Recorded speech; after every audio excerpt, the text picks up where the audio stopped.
अस्सलाम वालेकुम, मैं हूं गुलाम नबी। आप लोगों के साथ सीटीआई कोर्सेज़ की कुछ अपडेट्स जो हैं वो शेयर करनी है। और वो बड़ी अपडेट ये है कि कुछ लोगों की जो एप्लीकेशंस हैं वो रिजेक्ट किए जा रही हैं। अब रिजेक्ट कैसे हो रही हैं? जैसे कि आप लोगों को पता है कि आप लोगों ने सबसे पहले इस पोर्टल के ऊपर आके अपना अकाउंट बनाया, अपनी पर्सनल एजुकेशनल डिटेल एंटर की, अपने डॉक्यूमेंट्स की पिक्चर्स जो हैं वो अपलोड की और कंसर्न कॉलेज के सामने आपने अप्लाई कर दिया। इस तरह आपका डाटा जो है वो हायर एजुकेशन डिपार्टमेंट के पास चला गया। उसके बाद हायर एजुकेशन डिपार्टमेंट ने जितने भी कंसर्न कॉलेजेस हैं उनको इस पोर्टल की एक्सेस दी और उस एक्सेस के साथ उन तमाम कैंडिडेट्स को वो देख सकते हैं जिन्होंने उस कॉलेज के अंदर कंसर्न सीट्स के ऊपर अप्लाई किया। अब उन तमाम कॉलेजेस को ये जिम्मेदारी दी गई कि आप लोग क्या करें, जिन जिन लोगों ने आपकी उन कंसर्न सीट्स के ऊपर अप्लाई किया हुआ है उनका डाटा जो है वो वेरीफाई करें। अब जो मोस्टली डाटा जो वेरीफाई करना है वो उनका एजुकेशनल डाटा।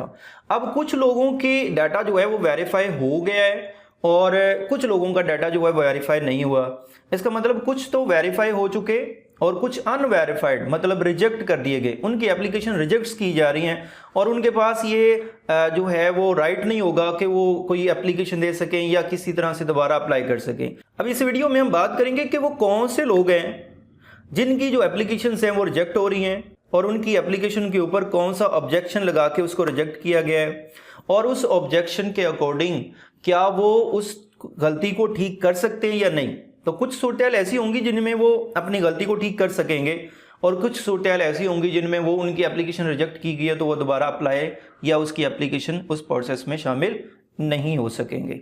और ये सारी डिटेल जो मैं आप लोगों को बता रहा हूँ इसका मैं प्रूफ भी आप लोगों को दूंगा कि कहाँ पर जाकर आप ये सारी डिटेल देख सकते हैं कि किन लोगों को रिजेक्ट किया जा रहा है और किन लोगों को रिजेक्ट नहीं किया जा रहा। ओके जी, नंबर 1, उन लोगों की एप्लीकेशंस जो हैं वो रिजेक्ट हो रही हैं जिन लोगों के डॉक्यूमेंट्स जो हैं वो इनकम्प्लीट है। मतलब एक कॉलेज जो है एक कंसर्न कैंडिडेट के डॉक्यूमेंट्स डाउनलोड कर रहा है, मैट्रिक, इंटर, ग्रेजुएशन, मास्टर, इस तरह की सारी डिग्रीज, और उनमें कुछ डिग्रीज के तो डॉक्यूमेंट्स हैं जो डाउनलोड हो रहे हैं और कुछ के जो डॉक्यूमेंट्स हैं वो डाउनलोड नहीं हो रहे या इनमें प्रॉब्लम्स हैं, तो उनकी जो एप्लीकेशंस हैं वो रिजेक्ट हो रही हैं। नंबर 2 पे उन लोगों की एप्लीकेशन रिजेक्ट हो रही है जिनके जो डॉक्यूमेंट्स है वो इनकरेक्ट है। अब इनकरेक्ट का मतलब क्या है? जैसे आप लोगों ने मेरी दूसरी वीडियोस के नीचे कुछ कमेंट्स किए थे कि सर मेरे प्रोफाइल में मेरे डॉक्यूमेंट्स जो मैंने अपलोड किए थे वो नहीं शो हो रहे, किसी और के शो हो रहे हैं। ठीक है, तो इस तरह की गलती है ना, तो कॉलेजेस को भी वैसे ही शो हो रहे हैं। मतलब कुछ डॉक्यूमेंट्स आपके शो हो रहे हैं, कुछ डॉक्यूमेंट्स जो हैं वो किसी और के शो हो रहे हैं। तो इस तरह से भी वो कॉलेज, कंसर्न कॉलेज आपकी एप्लीकेशन को जो है वो रिजेक्ट कर सकता है। तो इन लोगों की भी जो एप्लीकेशन है वो रिजेक्ट की जा रही है। नंबर 3 पे उन लोगों की एप्लीकेशन जो हैं वो रिजेक्ट की जा रही हैं जिन्होंने जो अपने एजुकेशनल डॉक्यूमेंट्स की पिक्चर्स अपलोड की हैं वो रीडेबल नहीं है, मतलब ब्लर में वो रीड नहीं की जा सकती। उसके अलावा ऐसी सूरत में मतलब ये कि जूम इन भी करें आप जितना और उनको सही तरह से पढ़ने की कोशिश करें तो फिर भी ऐसी इमेजेस बनी हुई हैं जिनको रीड ही नहीं किया जा सकता, तो अनरीडेबल है, मतलब रीडेबल ही नहीं है और उनको रीड नहीं किया जा सकता। तो ऐसी डॉक्यूमेंट्स जिन्होंने अपलोड किए हैं उनकी एप्लीकेशंस भी जो हैं वो रिजेक्ट हो रही हैं। क्यों? क्योंकि उन्होंने अपने आपके एजुकेशनल डॉक्यूमेंट्स के ऊपर जो नंबर्स वगैरह लगे हुए हैं उनको वेरीफाई करना है जो अपने पोर्टल पे एंटर किए हैं। अगर उन दोनों के साथ वो मैच होंगे तो फिर ही वेरीफाई होगा। जब डिग्री के ऊपर लिखे हुए डॉक्यूमेंट्स के ऊपर जो मार्क्स हैं वो पढ़ ही नहीं सकेंगे तो फिर वो किस तरह से आपकी डिग्री को जो है वो वेरीफाई करेंगे। तो ये 3 किस्म के लोग जिनके डॉक्यूमेंट्स इनकम्प्लीट हैं, जिनके डॉक्यूमेंट्स इनकरेक्ट हैं और जिनके डॉक्यूमेंट्स जो रीडेबल नहीं है, इन 3 किस्म के लोगों को दोबारा मौका दिया जाएगा कि आप अपने डॉक्यूमेंट्स जो हैं वो दोबारा अपलोड कर सकते हैं। आप मसलन यहाँ पर देखें, मैं अपनी प्रोफाइल में आता हूँ यहाँ पर और मैं यहाँ पर जो है वो एजुकेशनल डिटेल में आता हूँ। अब एजुकेशनल डिटेल में आने के बाद यहाँ पर देखें तो मेरी एजुकेशनल जो है वो मैट्रिक, इंटर और बैचलर की जो एजुकेशन यहाँ पे ऐड है। अब आप लोगों ने भी लॉगिन करके चेक करना है।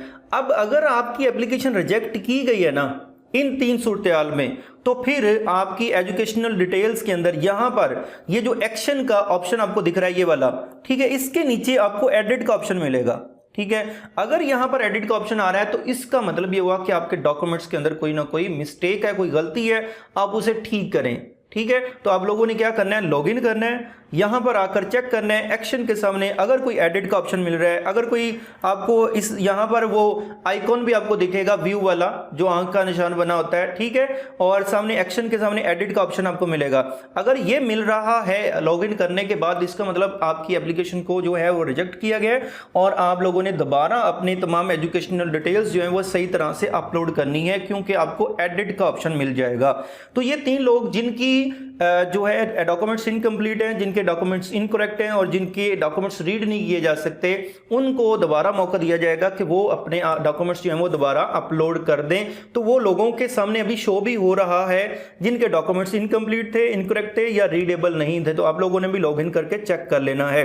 अब वो कौन से लोग हैं जिनकी एप्लीकेशन अगर रिजेक्ट की गई है तो वो इस वाले प्रोसेस से जो वो बाहर हो गए हैं। अब उनमें नंबर 1 जो है अप्लाइड इन इनरेलेवेंट सब्जेक्ट। क्या मतलब इसका मतलब ये है कि अगर आपका सब्जेक्ट कंप्यूटर साइंस है और आपने मैथमेटिक्स में अप्लाई कर दिया कॉलेज के अंदर, आपका सब्जेक्ट कंप्यूटर साइंस है, आपने बायो में अप्लाई कर दिया, आपने केमिस्ट्री में, तो इररेलेवेंट सब्जेक्ट के अंदर अगर आपने अप्लाई कर दिया है गलती से भी, तो फिर भी आपकी एप्लीकेशन रिजेक्ट की गई है और फिर आप उस प्रोसेस से बाहर निकल गए हैं।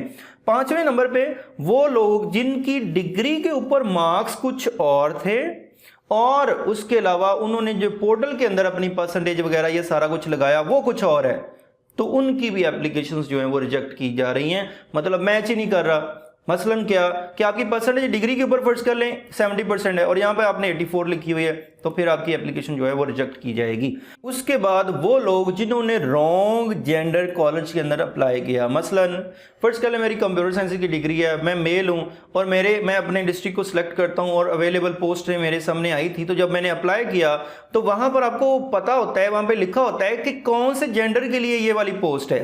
यहाँ पर देखें, मैं आपको शो करवाता हूँ। जैसे यहाँ पर देखें तो ये लिखा हुआ है जेंडर और जेंडर के सामने मेल है, ठीक है।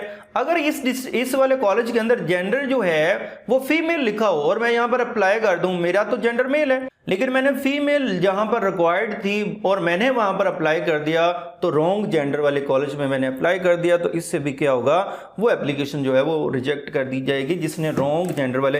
हाँ, जहां पर बोथ मेल एंड फीमेल लिखा हो, फर्स्ट कर लें यहाँ पर जेंडर में बोथ लिखा हो, तो जैसे ये हम पर देखिए, तो यहाँ पर मेल और फीमेल दोनों जो है वो अप्लाई कर सकते हैं। लेकिन आपका जेंडर मेल था, आपने फीमेल पे क्लिक कर दिया, अगर आपका मेल था, आपने जो फीमेल है वो मेल पे क्लिक कर दिया, तो वो लोग भी रिजेक्ट किए जा सकेंगे। अब अगर बात करें कि ये मेरिट लिस्टें ऑनलाइन अवेलेबल होंगी या नहीं, तो ये ऑनलाइन अवेलेबल तो होंगी, लेकिन उसके ऊपर टाइम लगेगा, क्योंकि देखें एक कैंडिडेट के डॉक्यूमेंट्स डाउनलोड करना, उसको वेरीफाई करना, तो उसके ऊपर 25 से 30 मिनट लग जाते हैं, ठीक है। एक कैंडिडेट के ऊपर इतना टाइम लगे तो लाखों में लोगों ने अप्लाई किया हुआ है, तो देखें कितना टाइम लगेगा। तो इसी वजह से वेरिफिकेशन के अंदर एक प्रोसेस के अंदर टाइम लग रहा है, इसी वजह से ये जो लेट हो रही हैं। आप लोगों ने कोशिश करनी है कंसर्न कॉलेज के साथ रब्ता करके, वहां पर कॉलेज के अंदर अगर लिस्टें जल्दी डिस्प्ले हो जाती हैं तो आपने वहां से देख लेनी है। अदरवाइज जो है यहाँ पर अपलोड तो होंगी लेकिन यहाँ पर लेट होंगी, क्योंकि तमाम कॉलेजेस की जब तमाम लिस्टें तैयार हो जाएंगी, HSC के पास चली जाएंगी, हायर एजुकेशन डिपार्टमेंट के पास या चली जाएंगी, तो फिर वो उसको ओके करेंगे और फिर आपके सामने यहाँ पर जो है वो आपकी मेरिट लिस्ट जो है यहाँ पर आपको दिखेगी। अब ये जो बातें मैंने आपको की हैं, ठीक है, इनका सबूत क्या है, कहाँ पर, तो आपने सिंपल जो है फेसबुक पे चले जाना है, वहां पर सर्च करें higher education department HED Punjab, ठीक है, आपको ये पेज इसका मिल जाएगा। यहाँ पर देखें तो उन्होंने रिसेंटली जो है यहाँ पर वीडियो एक अपलोड की हुई है और इसके अंदर यही तमाम जो बातें मैंने आप लोगों को बताई हैं उनको उन्होंने डिस्कस किया हुआ है कि किन लोगों की एप्लीकेशन जो है रिजेक्ट की जा रही हैं और किन लोगों को हम मौका दे रहे हैं कि वो अपने डॉक्यूमेंट्स ठीक कर लें और कौन से लोग जो है वो अपने डॉक्यूमेंट्स ठीक नहीं कर सकते। तो ये अपडेट थी जो मैं आप लोगों के साथ शेयर की। आप लोगों ने लाजमी लॉग इन करके चेक करना है कि आपके डॉक्यूमेंट्स के एजुकेशनल डिटेल के सामने कोई आइकॉन एडिट का ऑप्शन आ रहा है, तो फिर आपने ठीक करना है और अपनी ईमेल भी चेक करते रहना है। हो सकता है आपको ईमेल आ जाए कि आपने इसको ठीक करना है, हो सकता है आपको कॉल आ सकती है, कॉल तो मुश्किल है, ईमेल आ सकती है, या फिर वहां पर लॉगिन करके आप लोगों ने इसको चेक करते रहना है।